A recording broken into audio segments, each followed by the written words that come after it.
Welcome back to our channel. నేను మీ journalist Kavya. చాలా రోజుల తర్వాత, రోజులు కాదు చాలా సంవత్సరాల తర్వాత మళ్ళీ ఆర్టీసీ నుంచి ఒక పిలుపు వచ్చింది. సో ఆర్టీసీ, టీజీఎస్ఆర్టీసీలో అసలు ఏం జరుగుతుంది అంటే, ఏం జరుగుతుందో వాళ్ళకు కూడా అర్థం కాని పరిస్థితులకు ఇవ్వాలి వచ్చేసారు టీజీఎస్ఆర్టీసీ ఎంప్లాయీస్ అందరు. ఎందుకంటే తెలంగాణ పోరాటం తర్వాత అంత స్థాయిలో సమ్మె చేసిర్రు ఎవరన్నా అంటే అది ఆర్టీసీ వాళ్ళకి మాత్రమే సొంతం. సో ఆర్టీసీలో సమ్మె జరిగింది.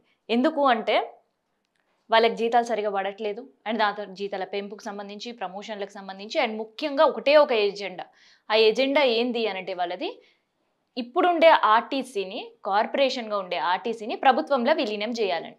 ఎట్టకేలకు నెలలు వాళ్ళు రోడ్లెక్కి సమ్మె చేస్తే ప్రభుత్వం దిగొచ్చింది, వాళ్ళకి ఇక వరం అందింది అని అనుకుంటున్నారు. కానీ ఇప్పటికే కూడా పూర్తి స్థాయిగా విలీనం అనే ప్రక్రియ ప్రభుత్వాలు ప్రారంభించలేదు. పాత గవర్నమెంట్ అట్లేం చేసింది, వచ్చిన కొత్త గవర్నమెంట్ పరిస్థితి కూడా అట్నే ఉంది. అయితే ఇప్పుడు మెయిన్గా సమస్య వాళ్ళకి అది కాదు.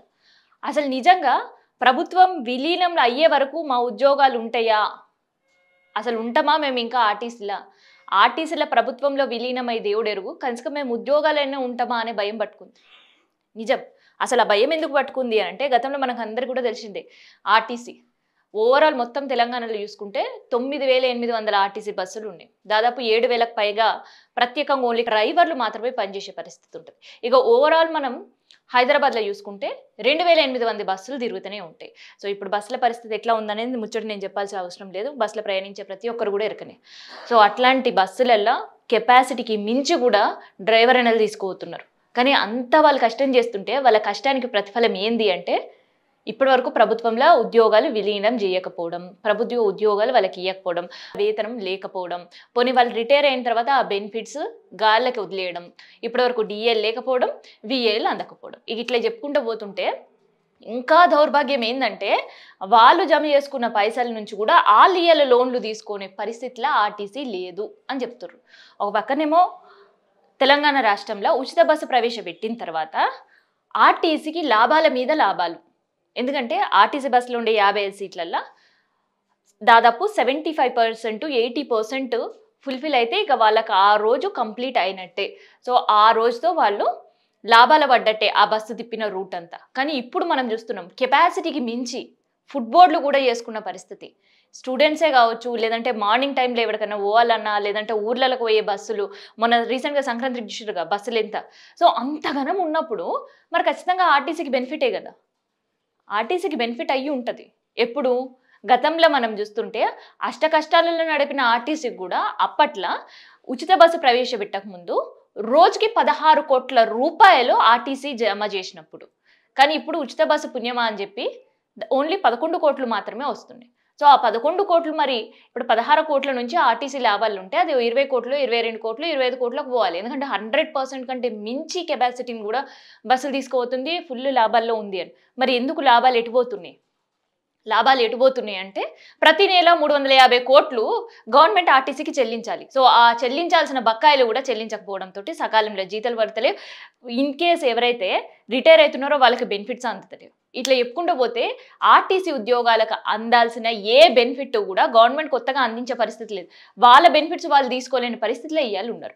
సో ఆ భయంతో పాటు, సో ఇది నేను చెప్తున్న మాట కాదు, గత 5 నెలల క్రితం కలెక్టర్ దగ్గరనే ఒక విన్నప రాసుకొని పోయి, వాళ్ళు ఇది మా పరిస్థితి, మాకు సకాలంలో ఆర్టీసీకి చెల్లించాల్సిన డబ్బులు చెల్లిస్తేనే మాకు మిగతా ఏవైతే ఆర్టీసీ నుంచి మాకు అధికారులు చెల్లించాల్సిన చెల్లింపులన్నీ జరుగుతాయి, అందుకనే ప్రభుత్వం దయచేసి చెల్లించాలి అని చెప్పి విజ్ఞప్తి చేసే పరిస్థితులు ఉండే. సో 5 నెలలు అయిపోయి, సో 5 నెలల తర్వాత మళ్ళీ ఇవాళ ఎందుకు సమ్మెకు పోతున్నారు అంటే చెప్తా. ఇగో టీజీఎస్ఆర్టీసీ కొత్త బస్సులు కనిపిస్తున్నాయి కదా.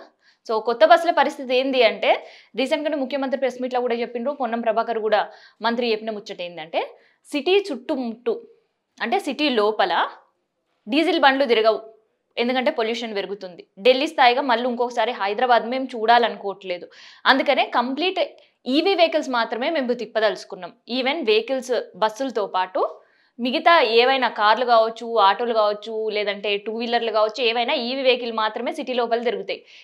మేము ఇక మిగతా బండ్లు వేసుకొని తిరగాలి అని అంటే ఎవరైనా సిటీ బయటనే పోయి తిరగాలి అని చెప్పారు. సో చెప్పుడుతో పాటు చాలా వరకు ఈవీ వెహికల్స్ తీసుకొని వచ్చారు. సో టీజీఎస్ఆర్టీసీ ఈవీ వెహికల్ పైన ఇగో ఇక్కడ కనిపిస్తుంది కదా మీకు, జేబిఎం. సో ఇక్కడ అస్సలు ట్విస్ట్ ఏందంటే ఈడనే ఉందన్నమాట. ఇప్పుడు ఈ జేబీఎం వల్లనే ఆర్టీసీఓలు సమ్మెకు పోవడానికి సిద్ధంగా ఉన్నారు. అదే చర్చలు సజ్జనార్తో ఇలా సాయంత్రం జరపబోతున్నారు. అసలు జేబీఎం తోటి వీళ్ళకేంది పంచాయతీ అంటే పంచాయతీ ఉంటుంది. ఎందుకంటే ప్రభుత్వంలో ఉద్యోగాలు వస్తాయా లేదంటే విలీనం అవుతుందా ఆర్టీసీ దేవుడెరుగు ముచ్చట. కానీ ఇప్పుడు ఈ జేబీఎం సంస్థ నుంచి టీజీఎస్ ఆర్టీసీ ఏదైతే ఒప్పందం చేసుకొని బస్సులు ఇప్పటి వరకు 111 బస్సులు హైదరాబాద్ తిప్పుతుందో ఆ బస్సులలో ఉండే డ్రైవర్లు మన ఆర్టీసీ డ్రైవర్లు కాదు. ఆ సంస్థ నుంచి అక్కడ ట్రైన్ అయిన వాళ్ళే ఇక్కడికి వచ్చి చేస్తున్నారు. మరి ఈ ట్రైన్ అయిన వాళ్ళు ఈ బస్ డ్రైవర్లు వచ్చి ఉంటే మన ఆర్టీసీ ఉద్యోగులని డ్రైవర్లుగా తీసుకోవచ్చు అంటే వాళ్ళు తీసుకోరు. ఎందుకంటే కంప్లీట్ బస్కి సంబంధించిన మెయింటెనెన్స్ మొత్తం జేబీ సంస్థనే ఉంది. అందులో ఆర్టీసీ ఎక్కడ కూడా జోక్యం చేసుకోదు. కేవలం ఆర్టీసీ జోక్యం చేసుకునేది ఏంటంటే టికెట్లు కొట్టుడు మాత్రమే. మరి టికెట్లు కొట్టే పని వాళ్ళు ఎందుకు చేయరంటే వాళ్ళు చేయరంతే. అది ఎందుకంటే ఈ బస్సులు ఏవి కూడా ప్రభుత్వం కొనలేదు, లీజుకి తీసుకొని నడిపిస్తుంది. సో ఈ కొన్న సంస్థ ఏది? జేబీఎం. జేబీఎం సంస్థ దగ్గర వర్క్ చేసే వాళ్ళు ఎవరు?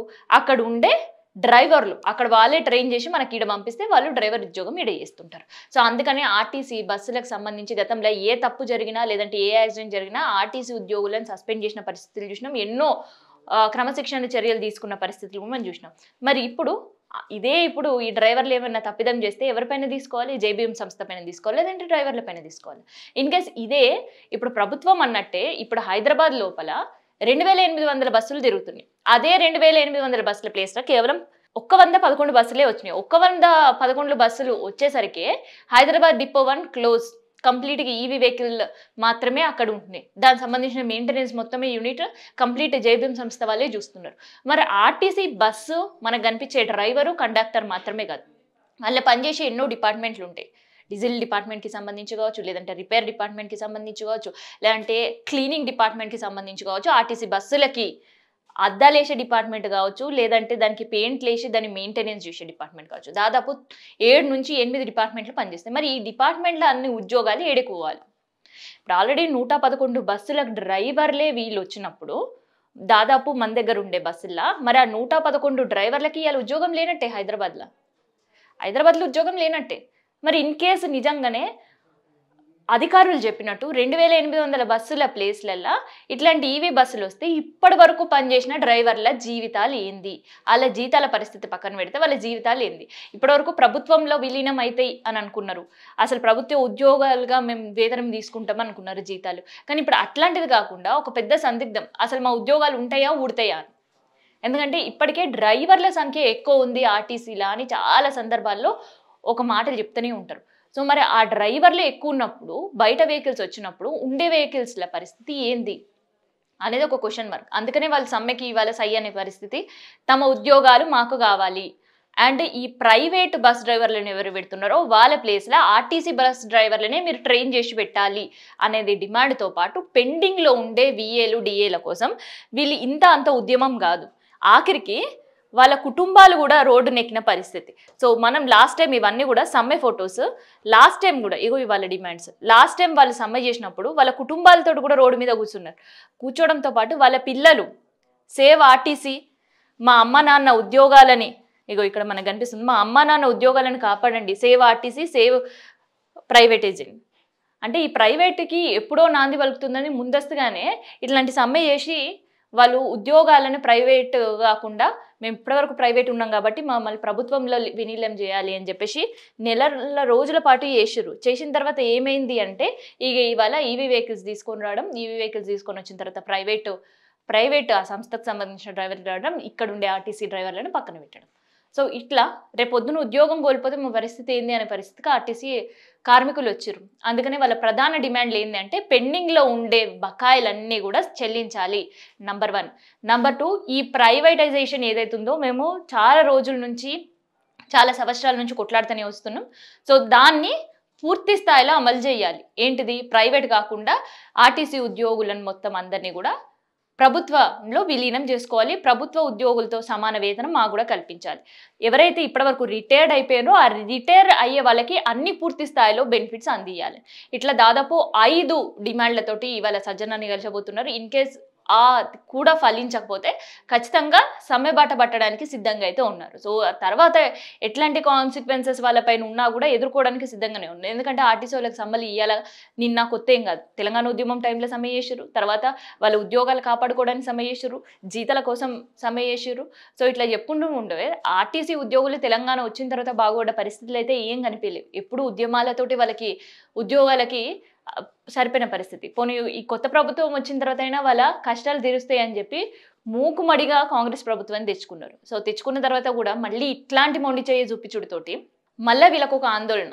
సో మళ్ళీ సమ్మె బాట పట్టాల్సిన పరిస్థితులు. సో వీటి నుంచి అయినా మరి అట్లీస్ట్ ఇవాళ జరిగే సమ్మె నోటీసులు ఏదైతే ఇచ్చిన తర్వాత మీటింగ్కి వెళ్ళబోతున్నారో సో అదైనా సక్సెస్ కావాలి.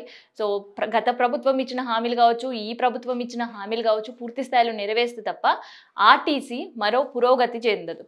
సో మెయిన్గా ఇక్కడికి వచ్చే ప్రాబ్లం ఏంటంటే ఆర్టీసీ లాభంలో ఉంది, కాకపోతే పైసలు మాత్రం ఆర్టీసీలో లేవు. సో అందుకని వీళ్ళకి బకాయిలు. ఎట్లుందంటే వెనకటికి ఒక సామెత ఉంటుంది కదా, పేషెంట్ డాక్టరు ఏదైతే ఆపరేషన్ చేసిండో ఆ డాక్టర్ చేసిన ఆపరేషన్ సక్సెస్ అట, కాకపోతే పేషెంట్ మాత్రం డెత్ అట. ఈ సామెత కరెక్ట్గా ఇప్పుడుండే ఆర్టీసీ ఉద్యోగుల పరిస్థితి సెట్ అవుతుందేమో అని నాకు అనిపిస్తుంది. ఎందుకంటే ఒక పక్క ఆర్టీసీ లాభాల్లో ఉంది, కాకపోతే ఆర్టీసీ ఖజానాలో పైసలు లేవు. సో పైసలు లేవు అని అంటే ఆర్టీసీలు నష్టంలో ఉన్నది అంటే అట్లా కూడా ఒప్పుకునే పరిస్థితి. సో మరి ఇట్లాంటి సందిగ్ధంలో ఏం చేయాలో అర్థం కాక మొత్తానికైతే కార్మికులు సమ్మె బాట పట్టబోతున్నారు.